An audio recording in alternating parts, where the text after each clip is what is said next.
We'll go ahead and get started with our post-qualifying press conference. We're now joined by Jimmie Johnson, driver of the number 48 Lowe's Chevrolet, who qualified second for Sunday's AAA Texas 500. This is Jimmie's second time starting on the front row, qualified on the pole for last fall's. Third or second? Third. I'd love to have second if you could. It'd help me out with our pit selection a lot. Looked like you tapped the wall there, and I believe in turn 4. Talk about that qualifying lap. Yeah, I was committed to the throttle off at turn 4 and just kind of ran out of room. And I hate to admit it, but at one point I think I had my eyes shut because I knew there was going to be contact. I just didn't know how much. But I just grazed the wall and scratched the sticker on for the bumper cover and the tail light on the back of the car. And watching Brad's lap, he was in the throttle early as well and lost some time off of 4. And then when the 99 came through, he got his moment was in 1 and 2, but he had a really good 3 and 4, and was able to nip us both there. But I'm real proud of the lap. You know, even though it was exciting off of turn 4, as early as we went out to be able to get that lap time, I think it shows our car has a lot of speed in it. We'll go ahead and open up for questions. If you could raise your hand. Lee. Sorry they ran out of time earlier, but Lee Spencer, Fox Sports. Does Matt Kenseth have a weakness in his arsenal, and if so, have you identified it? No, I mean at this point, with 3 races left, I can't say that there really is, and I'm not planning on it. I mean, I didn't have a lot of faith built in Martinsville being a weak track for him because he ran so good there in the spring. Certainly wouldn't hurt my feelings if he ran 15th all day, but I knew that wasn't going to be the case early on in the event, and he had a strong race. So I don't think there's a weakness for either team right now, and we're probably going to finish by each other. And if somebody has a mistake, I think that will be the deciding factor. But other than that, I think we're going to run right around each other for these next 3 races. Jeff Gluck from USA Today. I was just curious. Last week when Biffle came up to you on pit road, obviously there was the moment where he jerks you around, but then immediately you didn't like throw a punch, or you just kind of calmed him down and put your hand on his chest and try to talk to him. In that moment, how did you kind of keep your composure and stay calm? Because I'm sure there had to be some temptation to grab him back or throw a punch or something along those lines. Yeah, I don't know what kept me from swinging, to be honest. You never know how you're going to react until you're in those moments.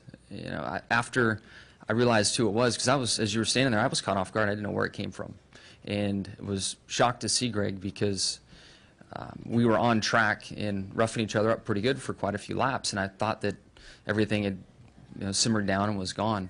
And at that point in time, I didn't know that his bumper cover is why he went to pit road. I saw him go to pit road, but I didn't know he was black flagged for it. So there was a lot of confusion there, and I was surprised to see that it was him. I didn't know who it would be, but I just didn't think it would be him. Because I thought if he was that mad, he would have spun me out on the racetrack.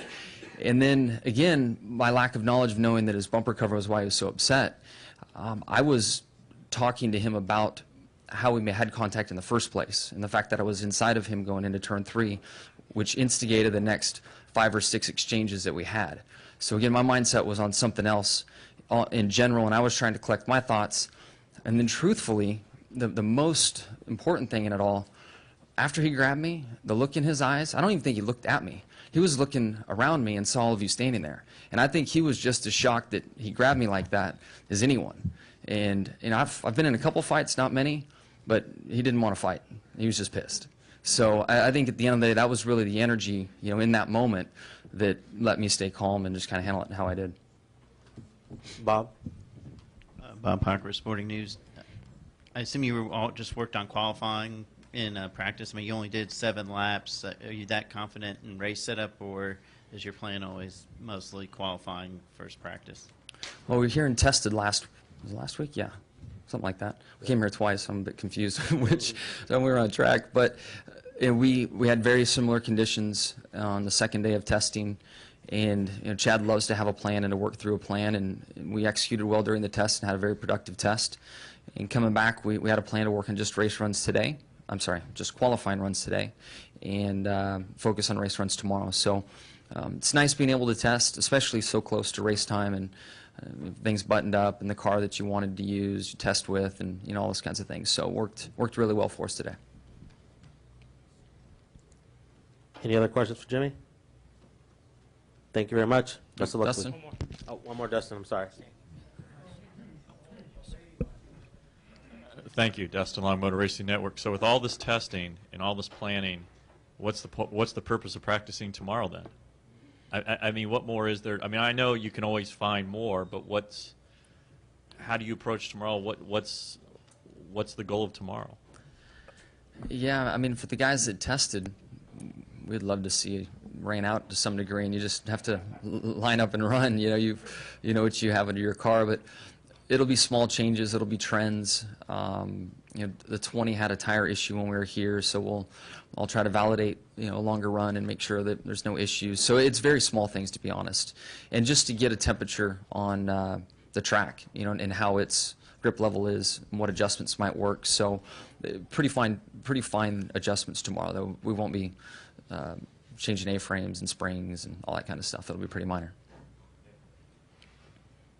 The engine shop would love us not to run. Thank you Cool. very much, Thank you. Jimmie.